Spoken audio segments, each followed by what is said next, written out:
The opening Saturday in May means one thing above all else: the running of the Kentucky Derby in my old Kentucky home. A historic Kentucky Derby, not only the 150th running for the Roses, but a photo finish and then some, needing new technology to determine a winner at Churchill Downs on Saturday. And ultimately, that winner by a nose is not the correct expression, because it wasn't by a nose. It was even closer than that, the closest finish in Derby history. That winner, Mystic Dan, going off at an 18-1 price to win the 150th Kentucky Derby, barely edging out Sierra Leone, who had the second best price by the time we reached post on Saturday night, and Forever Young. Again, one of the closest finishes in a 150-year history of the Kentucky Derby. Mystic Dan is your winner of the first leg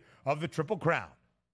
Actually never made it to the betting window to place a wager down, which quite frankly I would have ended up losing because I would have taken Sierra Leone. And boy, what a tough way that would be to actually lose a race by the nose hair at that point coming down the stretch. But sometimes, just like the pomp and circumstance, just give us some excitement. Down the back stretch they come here, and we certainly had that. We'll see if, now the question's going to be, is Mystic Dan going to show up for the Preakness here, skip the Preakness and go to the Belmont? We always like the interest to start to geek up, because at the Preakness, if you can get 2 out of those 3 legs down before you head into Belmont, that adds that extra excitement for a Triple Crown winner that we can have. So hopefully he does run the Preakness, and quite frankly, hopefully he does run well. We'll see.